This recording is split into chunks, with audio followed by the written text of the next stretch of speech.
शालिनी बचपन से ही एक सीधी-साधी, सुसंस्कारित और मेहनती लड़की थी। उसका सपना था कि उसे ऐसा जीवनसाथी मिले जो उसके साथ खड़ा रहे, हर हाल में। किस्मत ने उसकी मुलाकात विजय से करवाई, एक ईमानदार, मेहनती, लेकिन गरीब लड़का, जो अपने माँ-बाप और 3 बहनों की जिम्मेदारी अपने कंधों पर उठाए खड़ा था। शादी के बाद शालिनी को उम्मीद थी कि अब वो एक नया जीवन शुरू करेंगे, अपने सपनों का घर, कुछ सुकून के पल। पर किस्मत ने कुछ और ही सोच रखा था। विजय की तीनों बहनों की शादी की जिम्मेदारी उस पर थी। वो अपनी हर कमाई, अपनी हर बचत बहनों के दहेज और शादी में खर्च करता गया। शालिनी ने कभी भी शिकायत नहीं की।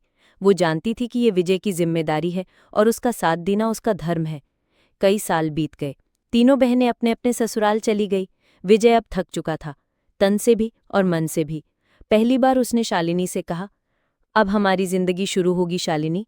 शालिनी की आंखों में पानी आ गया, लेकिन वो मुस्कुराई। लेकिन सुख के उस दरवाजे पर जैसे किसी ने दस्तक दी हो, और वो थी बीमारी की। कुछ ही महीनों बाद विजय के शरीर पर अजीब से दाने पड़ने लगे, जो धीरे धीरे घावों में बदल गए। डॉक्टरों ने जब जांच की तो रिपोर्ट देखकर सब सन्न रह गए। विजय को कुष्ठ रोग हो चुका था। ये सुनते ही उसके अपने ही लोग उससे कटने लगे। माँ ने साफ कह दिया, इस बीमारी से पूरा घर बर्बाद हो जाएगा, इसे घर से निकाल दो। शालिनी गुस्से से तमतमाई, वो मेरा पति है, मैं उसका साथ नहीं छोड़ूंगी। सास ने तीखा जवाब दिया, तो तुम भी निकल जाओ इसके साथ, हमें कोई खतरा नहीं चाहिए। शालिनी ने एक पल की भी देर नहीं की। उसने विजय का हाथ थामा और बिना कुछ बोले उस घर को छोड़ दिया, उस घर को जिसे उसने कभी अपना माना ही नहीं था।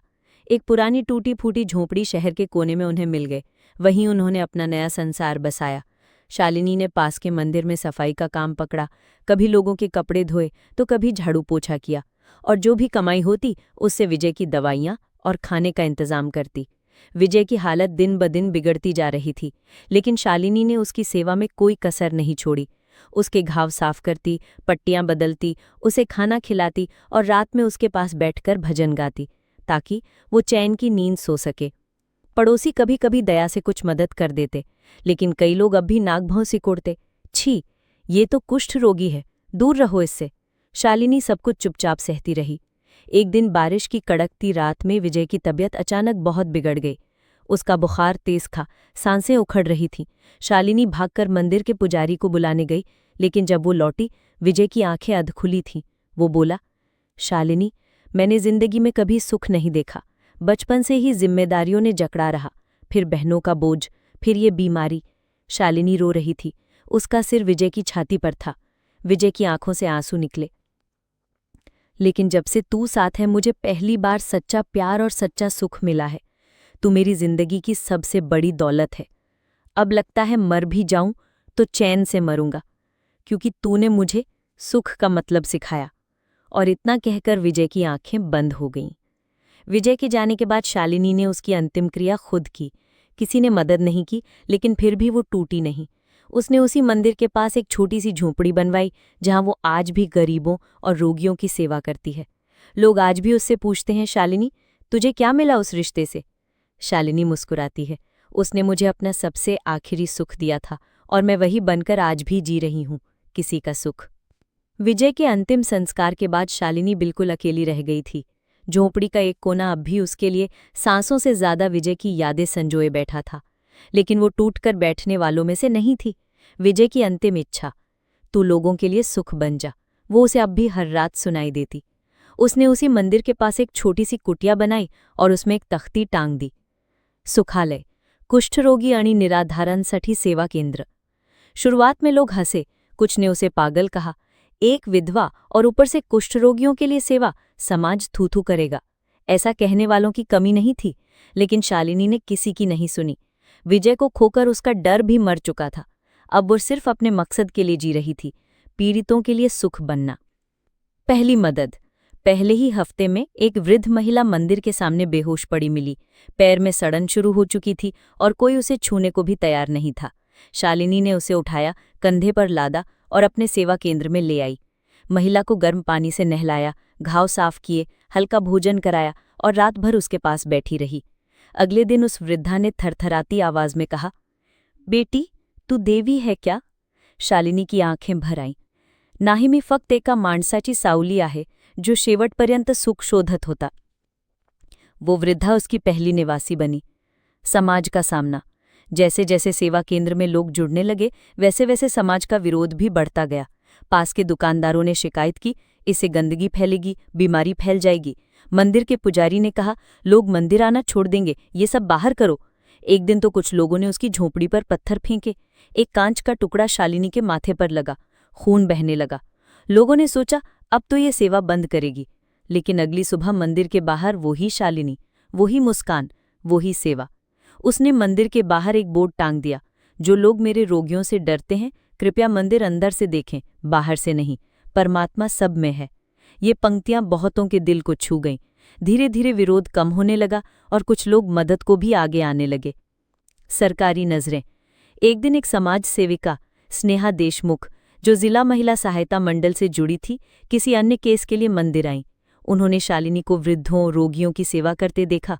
वो अभिभूत हो गईं। उन्होंने शालिनी से पूछा, आपके पास कोई फंड है, कोई एनजीओ? शालिनी ने सिर हिलाया। फंड नहीं, सिर्फ भावना है। उन्होंने उसकी कहानी जिला अधिकारी तक पहुंचाई। कुछ हफ्तों में प्रशासन की ओर से 10,000 रुपये की मदद और एक अस्थायी शेड के लिए अनुमति मिल गई। एक छोटी सी झोंपड़ी अब एक साफ सुथरा सेवा केंद्र बन चुकी थी। विजय की प्रेरणा, शिक्षा। एक दिन सेवा केंद्र में एक 12 साल का बच्चा लाया गया। नाम था अर्जुन। कुष्ठ रोग की शुरुआती अवस्था में था। माँ बाप छोड़कर चले गए थे। शालिनी ने उसे दवाइयाँ दी, उसकी देखभाल की, लेकिन उस दिन उसने पहली बार कुछ अलग महसूस किया। इस बच्चे का भविष्य क्या?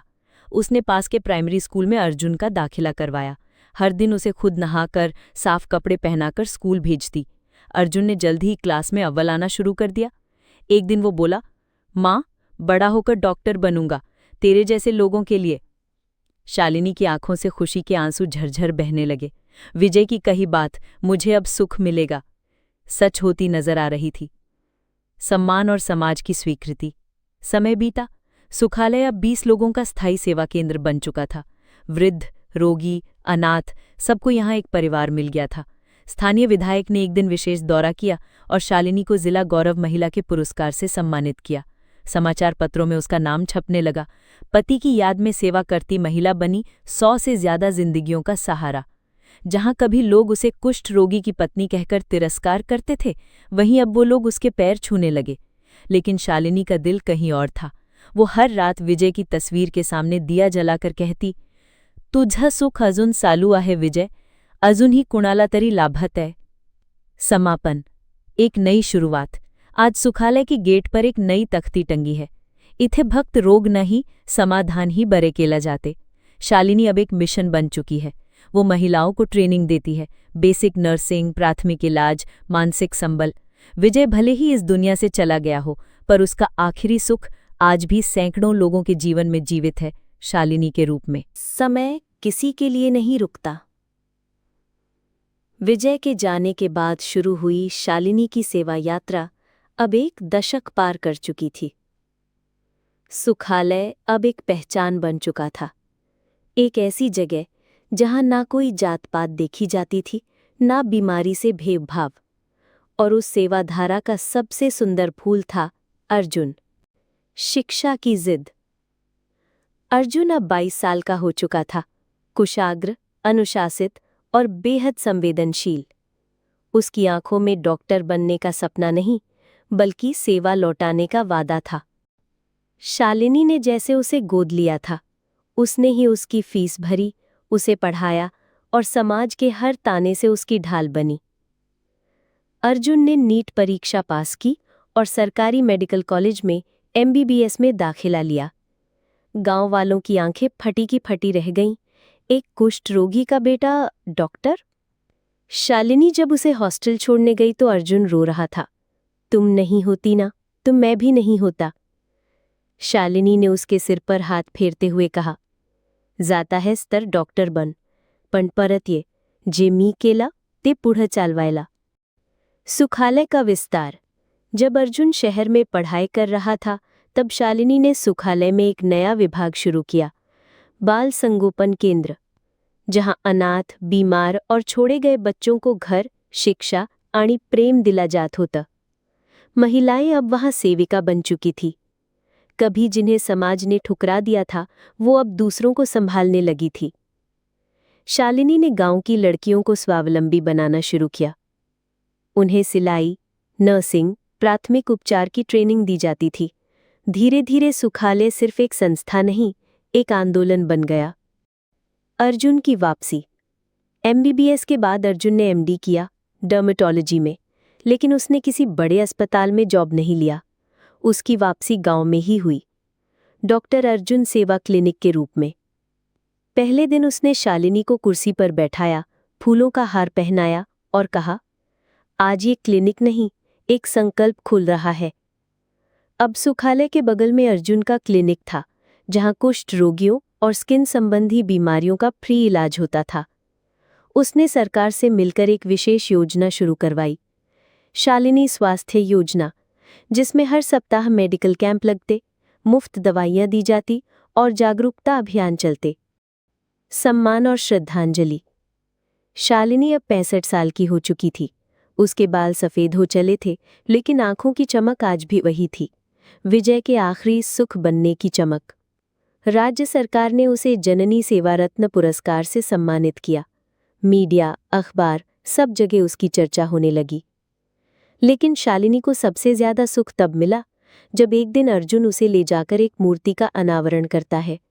एक सुंदर संगमरमर की प्रतिमा, जिसमें शालिनी बैठी है, गोद में एक बच्चा लिए। उस मूर्ति के नीचे लिखा था, ही आई नाही, माझा आयुष्य आहे। ये मां नहीं, मेरा पूरा जीवन है। शालिनी ने भाव विभोर होकर अर्जुन को गले लगाया। विजय, बघितलंस का? तू म्हणाला होतास, सुख मिळेल, मिळालं बघ। अंतिम क्षण, पूर्णता का अनुभव। एक सर्द सुबह शालिनी अपने मंदिर के पास बैठी थी, चेहरे पर मुस्कान, हाथों में माला। अर्जुन ने चाय दी, लेकिन उसने धीरे से हाथ पकड़ लिया। अर्जुन, मी आता चालले.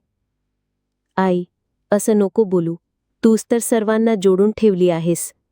नाही रे, आता सर्व काही पूर्ण झालंय. विजयला दिलेलं वचन पूर्ण झालंय. आता तू चालव पुढे. और धीरे धीरे शालिनी की आंखें बंद हो गई। उस दिन पूरे गांव ने शालिनी को अंतिम विदाई दी। हजारों लोग, वृद्ध, बच्चे, रोगी, डॉक्टर, अफसर, सब एक साथ थे। कोई भेद नहीं, कोई वर्ग नहीं, बस एक शब्द, आई गेली।